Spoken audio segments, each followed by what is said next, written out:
अस्सलाम वालेकुम नाज़रीन। अल्लाह ताला ने अपने महबूब हज़रत मोहम्मद सल्लल्लाहु अलैहि वसल्लम को पूरे आलम के लिए रहमत बनाकर भेजा ताकि वो लोगों में अमन और सलामती और एक दूसरे के लिए प्यार पैदा कर सके। तब ही हिजरत के बाद अल्लाह के रसूल मुख्तलिफ ममालिक की तरफ पैगाम हक पहुँचाते रहे ताकि लोग मजहब और ज़ात पात से आगे निकले और एक दूसरे से प्यार करें और एक अल्लाह की इबादत कर सके। नाज़रीन, आज का हमारा मौजू है ईद मुबाहिला। ईद मुबाहिला क्यों हुआ, कहाँ हुआ, आज हम इस वीडियो में आपको इस बारे में बताएंगे। आप देख रहे हैं दूर नजर से दाविश के साथ। आइए वीडियो की तरफ बढ़ते हैं। नाज़रीन, वीडियो में आगे बढ़ने से पहले हमारे चैनल को लाइक और सब्सक्राइब जरूर कीजिएगा। रसूल अल्लाह के सफ़ी पैगाम हक के लिए नजरान जो यमन के करीब था आ पहुंचे और वहाँ के बादशाह को रसूल अल्लाह का पैगाम देखकर ये फरमाने लगे कि अल्लाह के रसूल ने अल्लाह के दीन की तरफ आपको दावत भेजी है ताकि आप गुमराही से निकल कर सिराते मुस्तकीम पर आए। अहले नजरान बाइल्म और मुबश्शिर कौम थी। उन्होंने जब रसूल अल्लाह के पैगाम को पढ़ा तो उनका बादशाह अपनी कौम से पूछने लगा कि इस जमीन पर कोई आखिरी नबी भी आना है। उनमें से कुछ उलमा कराम ने खड़े होकर कहा, हमने अपनी किताबों में पढ़ा है कि हाँ, एक आखिरी नबी आना है, और बताया कि हमने पढ़ा है कि आखिरी नबी हजाज से इस तरह उभरेगा जिसका नूर पूरे जहां को रोशन करेगा, लेकिन उसकी कुछ निशानियां।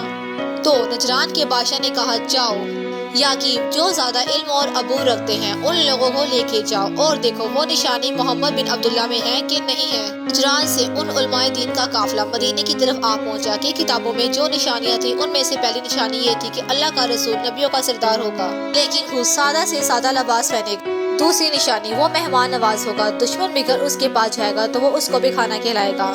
तीसरी निशानी, वो बादशाहों की तरह ना तख्त पर बैठेगा और ना ही उसका कोई महल होगा। वो ज्यादातर वक्त अल्लाह के लोगों की इस्लाह करने में गुजारेगा और लोगों के साथ जमीन पर बैठेगा। उसके घर वाले भी सादगी इख्तियार करेंगे, उनके भी कपड़े जगह जगह से सिए हुए होंगे। इन तमाम निशानियों को वो याद करते करते जब मदीना पहुंचे तो पूछने लगे, हम नजरान से आए हैं, बताओ आपका बादशाह कहाँ है। लोग हैरत से पूछने लगे, मोहम्मद बादशाह नहीं बल्कि अल्लाह का रसूल है। ऐ नजरानियों, इसके कपड़े फटे हुए हैं, इसकी नालैन हर जगह से टूटी हुई है, वो जमीन पर बैठते हैं और गरीबों को सीने से लगाते हैं, सूखी हुई रोटी खाते हैं। किसने तुमको कहा कि मोहम्मद बादशाह है? वो पेशेमान होके गौर व फिक्र करने लगे, ये तो वही निशानियां हैं जो हमारी किताबों में मौजूद हैं। जैसे ही मस्जिद नबवी पहुंचे अल्लाह के रसूल को देखा। अल्लाह के रसूल ने उनको बिठाया और मेहमान नवाजी की। उन्होंने देखा ये तो बादशाह की तरह नहीं रहता बल्कि गरीब से गरीब लोगों को भी सीने से लगाता है। इसके बाद नस्ल धर्म की कोई अहमियत नहीं है, इसका वजूद तो हर इंसान के लिए रहमत है। आखिरकार अहले नजरान वाले आपस में बातें करने लगे, ये तो वही निशानी है जो हमारी किताबों में मौजूद है, लेकिन हम जल्दबाजी में तस्लीम नहीं करेंगे वरना हमारे लोग हम पर हंसेंगे कि शायद हमारे पास कोई इल्म ही नहीं है। हम अपने दलाइल पेश करते हैं, देखते हैं हमें क्या जवाब मिलते हैं। उन्होंने पहला सवाल अल्लाह के रसूल से पूछा कि ए मोहम्मद, हम तुम्हें अल्लाह का रसूल नहीं मानते। अल्लाह के रसूल ने उनको सीने से लगाया और अपने साथ बिठाया और फरमाने लगे, ए अल्लाह के बंदो, हदायत अल्लाह की तरफ से अनमोल तोहफा है, जो जब चाहे जैसे चाहे अता करता है। वो नजरें झुकाने लगे और हैरत से एक दूसरे को देखने लगे कि ये इखलाक तो आखिरी नबी का है। उन्होंने दूसरा सवाल पूछा, आप बताएं कि आप ईसा मसीह के लिए क्या सोच रखते हैं। अल्लाह के रसूल ने फरमाया, ईसा रूह अल्लाह है, अल्लाह का वो नबी जो अल्लाह की निशानी है।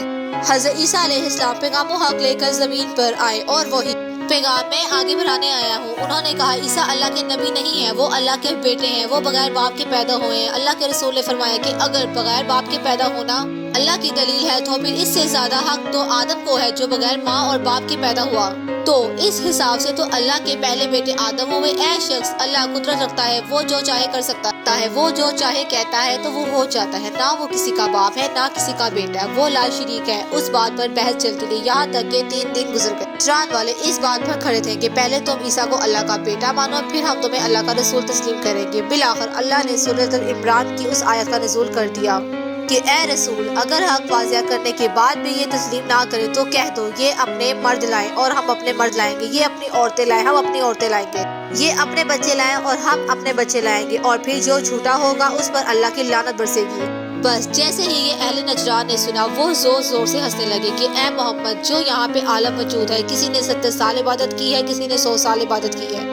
हम तुम्हारे लिए और तुम्हारे खानदान के लिए बददुआ करेंगे, देखना तुम पर अजाब आएगा। मस्जिद नबवी में सारे असहाब परेशान बैठे थे। अल्लाह के रसूल ने फरमाया, इज्जत और जिल्लत उसी के हाथ में है जिसने कायनात को बनाया। तारीख ने देखा पूरा मदीना मुबाला की जगह में एक जगह जमा हो गया। अहले नजरान के आलम पूछने लगे, बताओ तुम्हारा नबी कहाँ से आएगा। लोगों ने बताया, सामने वाले रास्ते से। अहले नजरान वाले उस रास्ते को देखने के दुआएं मांगने लगे कि इतनी देर में अल्लाह के रसूल अपनी गोद में अपने नवासे इमाम हुसैन को और एक हाथ सामने हसन अलैहिस्सलाम और पीछे अपनी बेटी फातिमा और उसके पीछे अपने भाई अली इब्न अबी तालिब को लेकर मुबाइला की जगह पर आ रहे थे।